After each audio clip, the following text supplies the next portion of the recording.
Hello everyone, स्वागत है आप सभी का हमारे चैनल पर। तो दोस्तों, आज का हमारा टॉपिक है एंसिलोस्टोमियासिस। ये जो एंसिलोस्टोमियासिस डिजीज़ है, ये होती है ओल्ड वर्ल्ड हुकवर्म और एंसिलोस्टोमा डुओडेनल के वजह से। एंसिलोस्टोमा डुओडेनल हमने इसके पिछले वीडियो में देखा था कि ये एक नेमाटोड्स है जो कि बीमारियां कॉज करता है।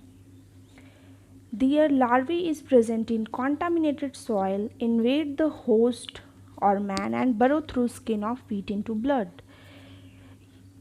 एंसिलोस्टोमा के जो भी लार्वल फॉर्म्स होते हैं ये मिट्टी में प्रेजेंट होते हैं, और अगर हम लोग बेयर फुट चले, नंगे पाँव चलेंगे, तो ये हमारे स्किन के थ्रू, फीट के जो स्किन है, पैर के स्किन के थ्रू ये हमारे ब्लड में आ जाएगा। और हमने इससे पिछले लाइफ साइकिल में देखा था कि ये किस तरह से हमारे हार्ट में, फिर लंग्स, स्मॉल इंटेस्टाइन में फाइनली ये किस तरह से पहुंचते हैं। तो लाइफ साइकिल वाला आप लोग वीडियो जा कर के ज़रूर देख लीजिएगा, मैं लिंक डिस्क्रिप्शन में दे दूँगी। आज हम यहाँ पे सिर्फ इसका सिम्टम्स क्या है बीमारी के, इसका क्या ट्रीटमेंट हो सकता है, क्या कंट्रोल है, ये सारी चीज़ें आज हम देखने वाले हैं। तो चलिए स्टार्ट करते हैं। डायग्नोसिस, इसका चेकअप क्या है। Hookworm infection is diagnosed by the observation of highly eggs in a fecal smear from infected person. किसी पर्सन को अगर ये बीमारी लग गई है तो उसका जो भी फीसिस है उसका अगर हम लोग टेस्ट करें तो hyaline, it means transparent eggs जो है उसमें पाए जाएंगे। तो अगर ये इस तरह के एग्स अगर पाए जाते हैं फीकल मैटर में, it means that person is infected with the Ancylostoma. Pathogenesis और सिम्टम्स, इस बीमारी के क्या क्या सिम्टम्स हैं। तो ये जो एंसिलोस्टोमा है ये हमारे स्किन को रप्चर करता है, लंग्स में, और इंटेस्टाइन को डैमेज करता है। तो मोस्टली जो भी सिम्टम्स है वो इसी से रिलेटेड होते हैं। Penetrating larvae cause characteristic tiny and irritating sores called dew sores और ground itching and inflammation of skin. तो ये जो हमारे स्किन पे जब पेनिट्रेट करते, अंदर वहाँ पे बोर करके घुसते हैं, तो वहाँ पे बहुत सारा जख्म का फॉर्मेशन होगा और ये रेड कलर का रेडनेस होगा, ईचिंग होगा, और इसे ड्यू सोर्स भी कहते हैं। और स्किन में सूजन आ जाएगी, इन्फ्लेमेशन ऑफ स्किन। लंग्स में ये क्या करते हैं, लंग्स में ये जो लार्वी होते हैं ये हेमरेज एंड ब्रोंकियल न्यूमोनाइटिस, क्योंकि जो भी ब्लड वेसल्स होंगे वो डैमेज हो जाएंगे, तो इंटरनल ब्लीडिंग होगी और न्यूमोनिया हो जाएगा, क्योंकि जो एल्वियोली है वो इन्फ्लेमेशन उसका हो जाएगा। तो बहुत सारे ब्रीदिंग इशू भी होते हैं, क्योंकि ये जो लार्वी है ये हमारे लंग्स में भी माइग्रेट करता है। And great damages occur in small intestine, क्योंकि स्मॉल इंटेस्टाइन ही इनका मेन डेस्टिनेशन पॉइंट है। ये हमारे स्मॉल इंटेस्टाइन में ही अडल्ट वर्म्स रहते हैं जो कि वहाँ पर खाना पीना शुरू कर देते हैं और पूरा जो स्मॉल इंटेस्टाइन का वॉल है उसको डैमेज करते हैं।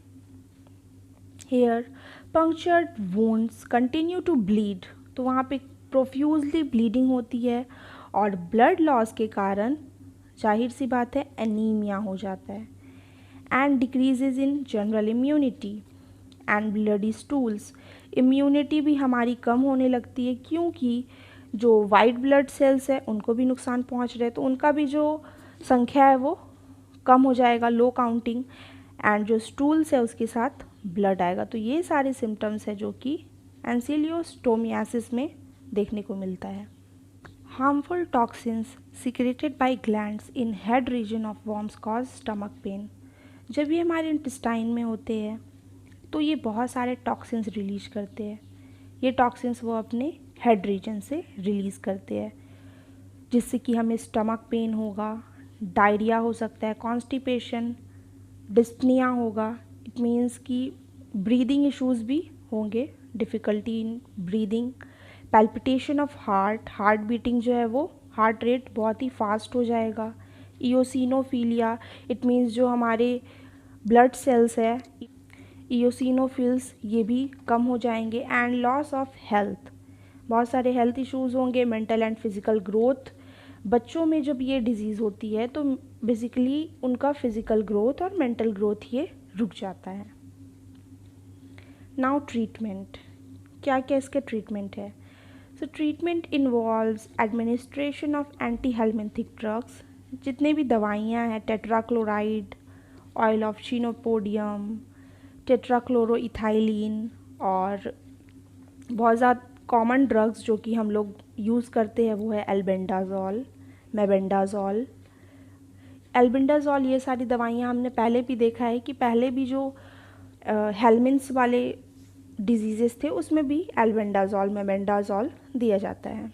और हाँ, यहाँ पर आयरन के टैबलेट्स भी दिए जाते हैं बिकॉज़ हीमोग्लोबिन की जो संख्या है वो काफ़ी कम होने लगती है due to blood loss. Anaemia के कारण हीमोग्लोबिन डिफिशियंसी हो जाती है, सो आयरन के टैबलेट्स भी देने पड़ते हैं। प्रोफाइलैक्सिस और कंट्रोल, इसका क्या कंट्रोल है? The hookworm infections causes due to poor health conditions. ये ज़्यादातर गरीब इलाकों में और अनहाइजीनिक वे पे रहने से ही होता है।